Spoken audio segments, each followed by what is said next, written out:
from the studios of Postscript Media and Canary Media. We are about to close out the 2022 hurricane season, hopefully. A few weeks ago, we ran an episode about how poor planning has put Floridians in harm's way of stronger hurricanes like Hurricane Ian. Before that, we had Canary journalist Maria Gallucci on the show to talk about the costs of Hurricane Fiona on Puerto Rico's grid. So we've been talking about the destruction of these storms and how it's impacting communities and the energy system. There's a lot of places that, through a combination of poor coastal planning and stronger hurricanes fueled by climate change, are going to be vulnerable to the impacts of storms in the coming years. It's only going to get worse. Hurricane after hurricane, the human and economic costs of climate change are increasing. So some places are starting to ask, instead of spending all this money on recovery, how can we protect people from hurricanes before they even happen? This week, producer Alexandria Hurst spoke to some folks who are asking exactly that question, and Alexandria is back on the show. Hey. Hey, Stephen. So I want to tell you a story about a seawall. It hasn't been built yet, but once it is, it'll be the biggest and most expensive civil engineering project in U.S. history. It's also going to be massive. You're going to be able to see it from space once it's built. And it's supposed to protect the country from what could be the worst environmental disaster in American history. Are you hooked yet? I am, and I'm a sucker for large engineering projects. So let's go into this. It all starts with this one guy. His name is Dr. Bill Merrell. He's an emeritus professor at Texas A&M University. And he's been an oceanographer since the 1970s and has spent a lot of the last 2 decades focused on hurricanes and coastal policy. But in 2008, Dr. Merrell lived through a hurricane that would end up changing the course of his life. When Ike came, it was soon after Rita. And if you remember, the Rita evacuation killed like 105 people. So by the time it was time to evacuate, we were worried about getting on the road and being trapped like the Rita people were. So we stayed in a building I owned on the Strand, a 4-story building. What did it look like in the aftermath? Well, my little grandson was with me, and I told him it was going to look like a river on the Strand, and sure enough, it did. We had 13 feet of water there, so looking out the second floor window down on the Strand, you saw water coming in pretty soundly. It was quite an event. Outside of Houston, Hurricane Ike isn't really a household name, not in the way that Katrina or Harvey are, but Ike did a lot of damage. Hurricane Ike was, at the time, the costliest hurricane in Texas history. Ike is not as well known because its worst impact was on Bolivar Peninsula, which is really sparsely populated. This is Kiah Collier. She's a journalist for ProPublica and the Texas Tribune, and she's reported a lot on Ike and its aftermath. There's this really famous photo, or famous in the Houston area, I guess, of a single house that was left standing on Bolivar after Ike, and the rest of them are like flattened. It's pretty striking. Bolivar was swept clean. It was amazing over there. And I mean, all the homes and everything were in little pieces of sticks on Goat Island, which is an island behind Bolivar. It had been swept there. And most everybody who tried to stay on Bolivar died.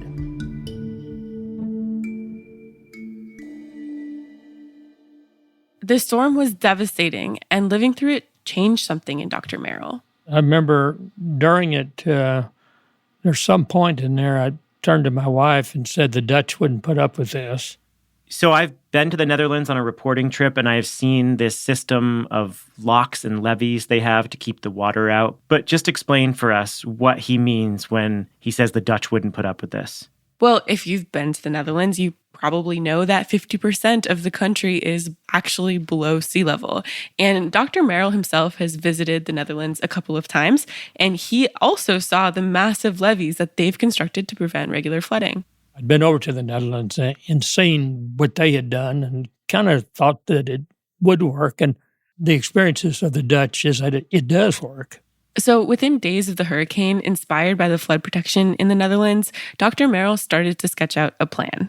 So I had an old piece of paper and I sketched out essentially the gates at Bolivar Roads and barriers on Galveston and Bolivar, and thought that would work just from a strategic point of view. This hastily sketched plan was for a coastal barrier. Inspired by the Dutch, Dr. Merrell's design was meant to protect the coast from another Ike-like hurricane. And he started to try to get other people on board.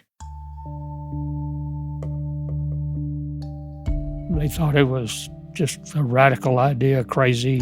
They said, don't you understand you can't stop a hurricane? Don't you understand that we live on a barrier island? You can't protect it. I wrote an article for the newspaper about how I thought we ought to try to protect the Houston, Galveston area from storm surge, and it was a real flop. Nobody would publish it. But all truth goes through three phases. First, it's ridiculed. Second, it's violently opposed. And then finally, it's self-evident. But it took us 13 years to get to the self-evident stage. It was not accepted readily at first at all. Okay, so he's got this idea that was considered radical when proposed, but over the last 13 years, we have seen extreme weather increase, hurricanes intensify. What happens next? Why did this catch on? So for 13 years, Dr. Merrell slowly chipped away at his idea. He called it the Ike Dike, named for the hurricane that inspired it. And slowly, it started to gain steam. Based on Dr. Merrell's original design, the Army Corps and the Texas General Land Office put together something called a feasibility study for a storm barrier. That study itself took years and years, and then it ended up in a plan that finally made its way to Congress as a part of the Water Resources and Development Act of 2022. That piece of legislation passed both the House and the Senate this summer. It's still waiting to go to Joe Biden's desk, but once it's fully authorized, then the hard part starts, construction. As it stands right now, it's a $31 billion project that's going to take at least 18 years to build. This is The Carbon Copy. I'm Stephen Lacey. I'm Alexandria Herr. And this week, we're going to hear from Alexandria about the Ike Dike. What will it take to protect coastal cities from a warming future? This is the trillion-dollar question, literally, that coastal cities across the country are dealing with. As the cost of living with hurricanes gets bigger and bigger, what can we build to protect ourselves? And how much are we willing to pay?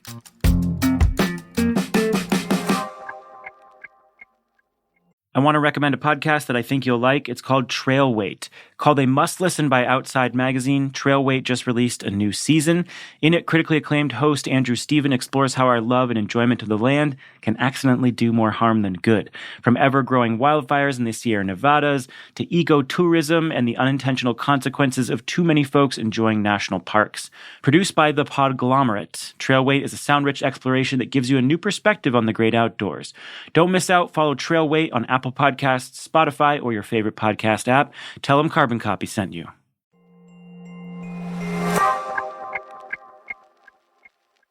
So something that you should know about Hurricane Ike, and also why the Ike Dike is so important, is that as bad as Hurricane Ike was, it could have been much, much worse. Like, how bad are we talking? I'm talking worst environmental disaster in American history bad. Kiah Collier reported a Peabody-Award-winning story in 2016 for ProPublica and the Texas Tribune about exactly what Ike could have looked like if it had hit the coast in just a slightly different location. In this piece you wrote, Houston's perfect storm is coming. It's not a matter of if, but of when. Could you tell me a little bit about that? What does that mean when you say the perfect storm? Scientists say that if Houston's perfect storm were to hit, it would be the worst environmental disaster in U.S. history, and potentially the worst economic disaster in U.S. history.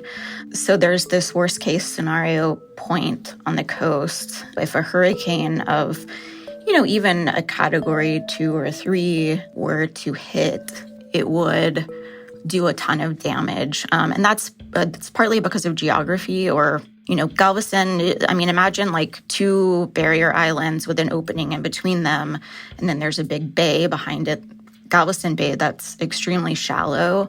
And so if a hurricane hit at the southern end of Galveston Island, it would essentially fling a ton of storm surge in between the barrier islands and over them into Galveston Bay, which is super shallow. And then that would, in turn, flood areas around it. It would One of the biggest concerns is flooding along the Houston Ship Channel, which is, home to major refineries, a petrochemical complex, and it would just have really devastating consequences.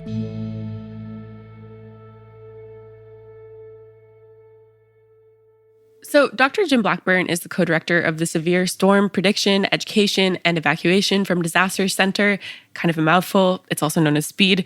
And that's one of the groups that has conducted this modeling. Here he is talking about what they found. Early on, we linked up with Dr. Clint Dawson from the University of Texas. And Clint is able to simulate hurricanes using the University of Texas at Austin supercomputer. And we found the worst case pathway for a storm, which is about 40 miles, 50 miles south down the coast from where Ike came in. Our worst case scenario is down around Freeport, the south end of Galveston Island. And we basically use that as a place for our hypothetical storms to come in. And then we simulated big Category 3, low Category 4 storms. We've done Category 5 storms. We've done storms with and without protection. What I can tell you is the Houston Ship Channel, which, like I say, is a huge industrial complex, is incredibly vulnerable to these storms. The Houston Ship Channel is a big part of the reason why this storm would be so disastrous if it hit. It's home to the Port of Houston, which is the largest container port on the Gulf. It generates about $800 billion in economic value every year, and it's a hub for refining, imports and exports of petroleum and petroleum products, basically an energy corridor.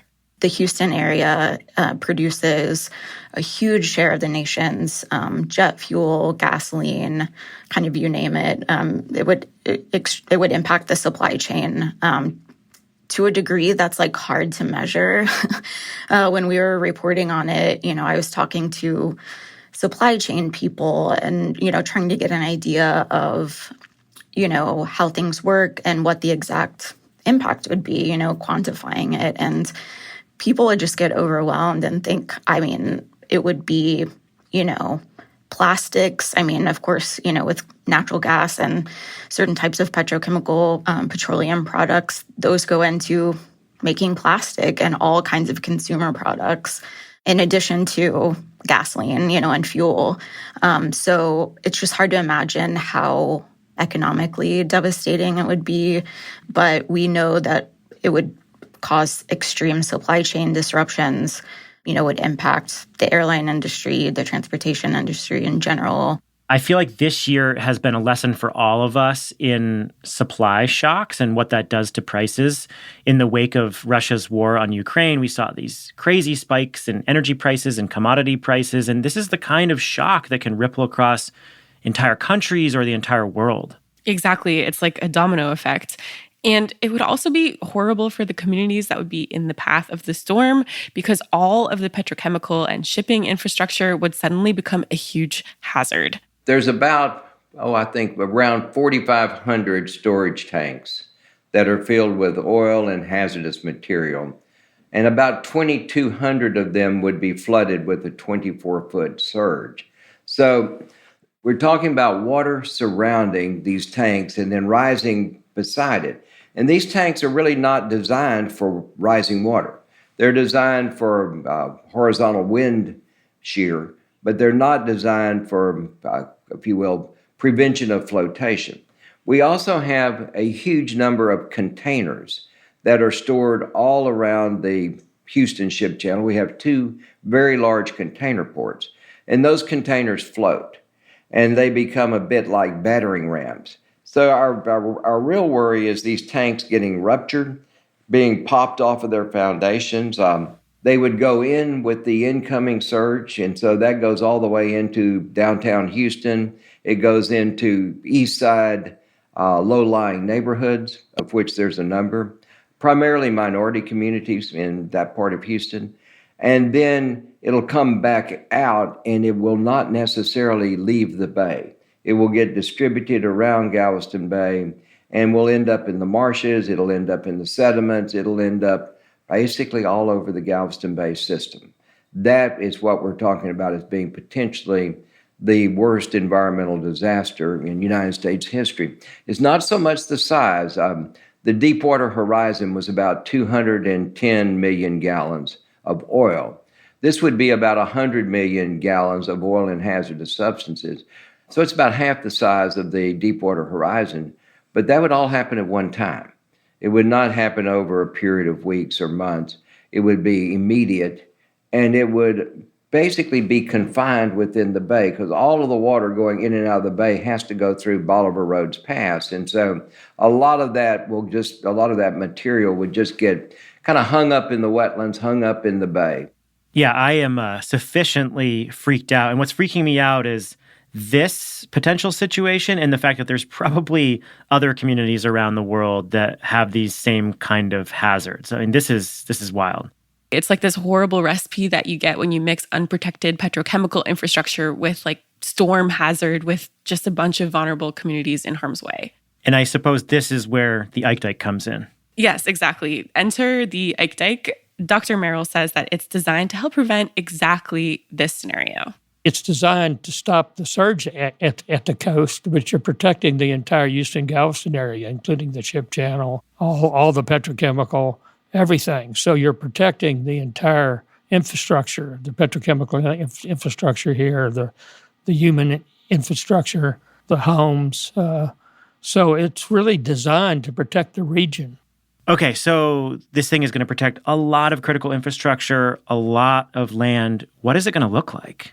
I will let Dr. Merrell himself paint you a picture. It's going to be a 60-plus mile long structure. A lot of it will look totally natural. We'll either have fortified dunes or the Corps proposed to put natural dunes in. But then the gates will be the thing that will really stand out. We have the Houston ship channel and the Galveston ship channel and Texas City ship channel story about. So we're going to have a lot of traffic through that. So we have to have those gates right. Right now, the Corps has two sets of gates, big swinging gates, in and out. Those gates you'll be able to see from space. So the Army Corps plan that I mentioned earlier that was approved this year in the House and the Senate has some modifications from Dr. Merrell's original plan, but he says that the core of it is basically the same as that first sketch that he drew after the hurricane. And he got a lot of his inspiration for the design from his visits to the Netherlands. I went over there in 2009. Ike was in 2008. It was probably in the midst of that phase, which I was telling the ridicule phase. So I went over to the Netherlands on a code trip. I didn't know anyone who worked on flooding at the time, but I knew the institutions. So I went to the institutions and gave a talk on the Ike Dike and was very warmly received.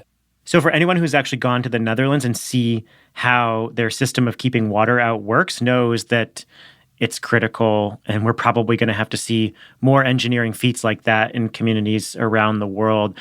But I can understand why here in the U.S. that might seem crazy. So when he first proposed this project, people thought it was unrealistic. And I'm just curious, how did he start changing their minds? Well, the Netherlands helped with that part too. So Dr. Merrell remembers seeing this thing called the Rotterdam Gates, and it's kind of like the crown jewel of the Dutch flood protection system. It's also part of the inspiration for the Ike Dike. I was actually there in 2009 as well when I was on my reporting trip, and I was totally blown away by the scale of these gates as they closed. And I thought, oh my goodness, they're keeping a lot of water out of this country. The Rotterdam gates are both gates are the size of the Eiffel Tower on its side. To give you, they're monsters. They're very impressive. We were able to go over when they do their test closure. They do a test closure once a year, and I remember there's a lot of swans around there and that sort of stuff. And when they close the gates, the swans don't even move. It's that quiet. Wow. Yeah, and so it's really something to see that a lot of Dutch show up for the gate closing. They stand up on a hill, and then when the gates close, they politely collapse. In Texas, we'd be screaming and drinking beer and throwing things. But it does show the cultural differences.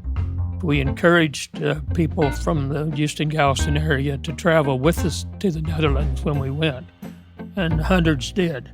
They actually saw what was over there. Do you remember from any of those early trips when you brought people with you from the Houston-Galveston area to the Netherlands? Remember anyone that you brought with you having like an aha moment of like, wow, like that we could have this? Almost everybody did. I remember taking a person from the Corps who had doubted that you could do it. And when they saw it in the Netherlands, they turned to me and said, you know, you really can build these things this big. I mean, these are monstrous things. It's big engineering. It's not particularly hard engineering, but it is big engineering. And I remember that, and I remember a lot of aha moments. And I think where that was really reinforced is when we got back, these were now the champions of the Ike Dike. Once you see it, it changes your attitude. You think, yeah, this can work.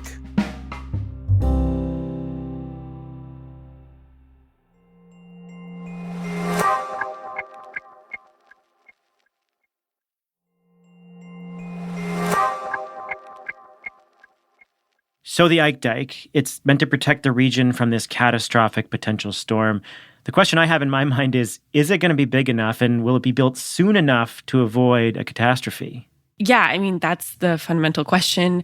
And I asked Dr. Merrell about that. Can you tell me a little bit about what the worst case scenario storm could look like without the Ike Dike in place and what the Ike Dike protects once it is in place? Well, we want to design the Ike Dike to have a 100-year protection from a storm you might expect every 100 years. There's always a cost trade-off as to how much protection that you can have. So our designs at A&M are 100-year protection. The Corps are less than that. So there'll be a debate on exactly the level of protection needed. Now, if you have a storm bigger than that, like one you might see over 500 years, you'd have damage, but it would be much less. So you'll have a disaster, but you won't have a catastrophe. Wait, we need to pause on this. So the Army Corps version of the Ike Dike wouldn't even protect against a once-in-100-year storm? I mean, in like the last 5 years, we've seen multiple 100-year storms hitting Florida. That just doesn't make sense. That's what Dr. Merrell says. And I reached out to the Corps to ask them about this project, but their spokesperson said they can't grant any interviews about the project until it's fully authorized. But Dr. Merrell says that their version of the plan is basically weakened from the protection in his original design. I think the Army Corps has tried to design it to be very environmentally friendly, but at the cost of protection. And I think there's a point where you say, you know, we want to be environmentally friendly, but we can have protection.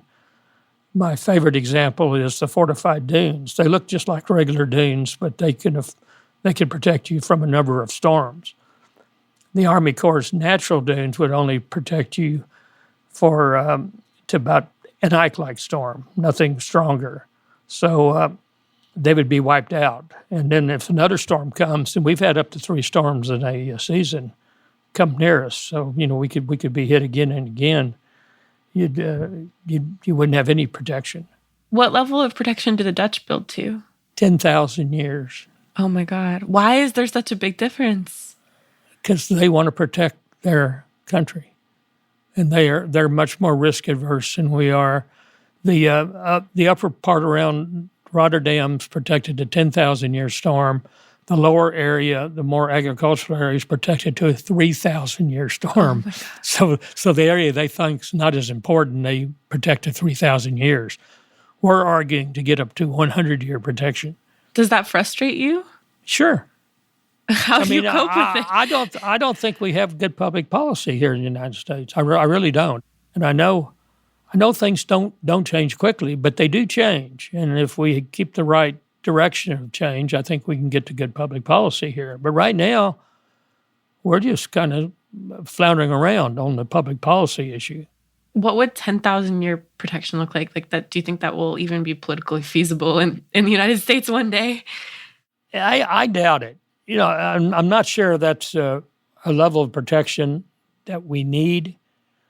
I think if you look at where the big cost benefit is and level of protection for Houston, and you do some modeling that the Dutch do, and we haven't done this carefully, we've done it kind of back of the envelope sort of thing, you end up getting about 1,000-year protection is probably your best cost benefit.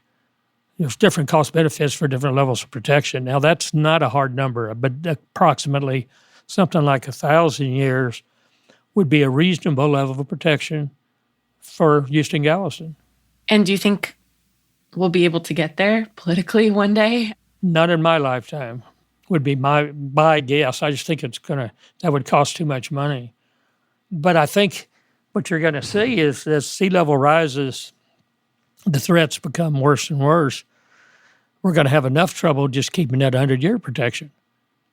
I mean, we're going to have to modify the Ike Dike over the next years to keep the same level of protection we would have now if we had it in place.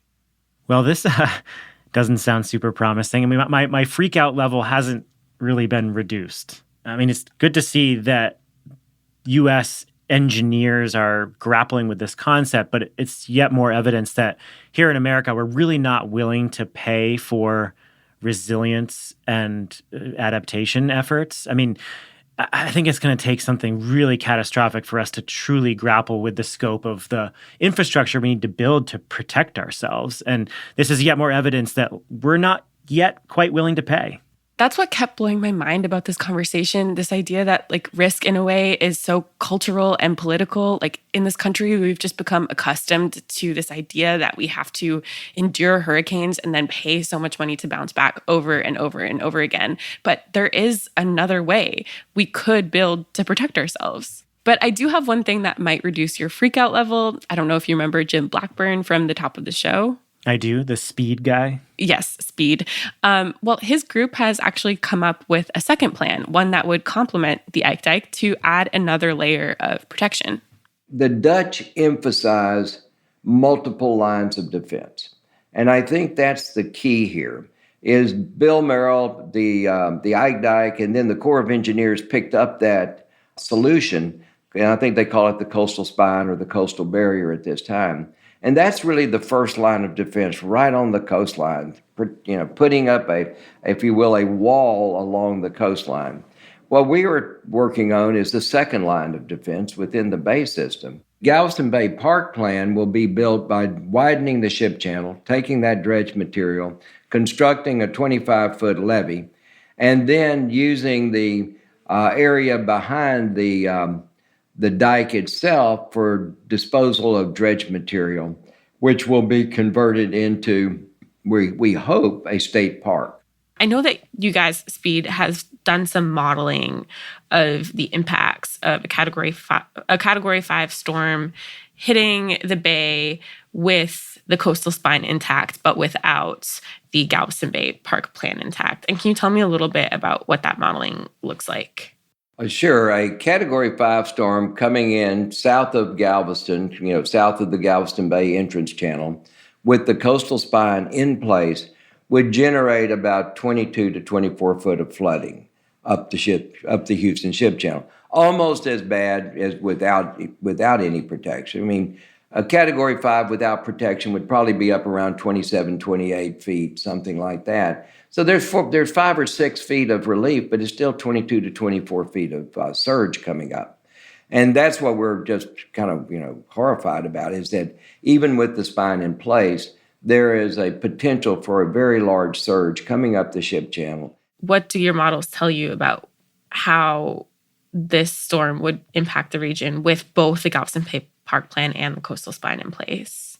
The water level rise is probably limited to 5 or 6, maybe 10 feet at max. So basically, we reduce that damage. I won't tell you to zero. There likely would be localized flooding, and we've still got rainfall and we've still got wind, which are worries. But from a hurricane surge standpoint, I would say the two together very nicely eliminate that risk for the most part. So that's one other possibility. Dr. Blackburn and his group have gotten funding from local government and private sources to continue to research this plan. But this process that the Houston-Galveston area is going through right now, deciding how to build to protect from storms and rising seas, Other cities across the country are starting to ask these questions too. How much are they willing to pay for protection? How will they do it? I asked Dr. Merrell about exactly that. I think you're going to see more and more of these types of projects come in as sea level continues to rise and hurricanes become harder to deal with. They're definitely intensifying faster, so it's harder to evacuate. That only leaves protection as your only option. If you think about it, recovery is getting too expensive to be an option. So protection's going to be the theme over the next years. Even though this whole saga seems incredibly long, from design in 2008 to the recent approval in the House and the Senate to the decades that remain before completion, Kiah Collier actually says that in the scheme of things, she's really amazed at how quickly the tides have turned on the Ike Dike. Even like as recently as 2015, 2016, Bill Merrell and scientists at Rice felt like they were screaming into a void. They had a lot of difficulty getting buy-in from state legislators. Bill Merrell was super frustrated for a long time and just felt like, no one was listening to him. Throughout human history, it's like we've been very reactive. It's a lot easier to build political will and public support for something after something really terrible has happened. And they're saying something really terrible will happen in the future, and that's kind of a hard sell, historically. It's just a lot easier to say we need this because we've been, flattened or, whatever. And they've managed to build, consensus and support. Despite that, getting to authorization, this quickly for this project is quite stunning. I wondered if Dr. Merrell felt the same way. This is a maybe a trite question, but how have you kept forging ahead all these years, knowing that cost-effective protection would be a 1,000-year storm, and yet there's this battle to get to even 100-year storm? How do you hold those things together in your head? Like I kind of said before, if we get 100 years, we can prevent a catastrophe. We may not be able to prevent a disaster, but we can prevent the really nasty situations where people are isolated for weeks and just terrible things happen. So we can prevent that with a lower level of protection. You don't need to protect against total damage. Mm-hmm. So that keeps you going. And also, I'm just incredibly stubborn. Everybody has told me that for some reason, but I am. And I thought, I think you've got to just, if you believe in something, you need to continue to push that concept and not let people discourage you too much, because the concepts they take time and they take to kind of sink in, and especially one this big. This is a totally different thing for the United States. It really is. The world needs stubborn people, I think. So. Well, most of the people I've admired in the world have been stubborn. I have to say that. I've tried to model some of my stuff afterwards. I really admire his tenacity. Well, thanks for bringing us this story, Alexandria. Fascinating stuff. Thank you. That's Alexandria Herr. She's a producer for the show. The Carbon Copy is a co-production of Postscript Media and Canary Media. This episode was written and produced by Alexandria Herr. Ann Bailey is our senior editor. Sean Marquand and Greg Vilfrank are engineers, and original music came from Echo Finch and Blue Dot Sessions. And our theme was written by Sean Marquand. Postscript Media is supported by Prelude Ventures, a venture capital firm that partners with entrepreneurs to address climate change across a range of sectors. That includes advanced energy, food and agriculture, transportation and logistics, advanced materials and manufacturing, and advanced computing. Give us a rating and review on Apple or Spotify if you like this story or any of the stories that we cover. And of course, share your thoughts on social media or send a link to a friend or colleague. Anyone who you think would like this show, we'd love to have them here with us. I'm Stephen Lacey. This is The Carbon Copy.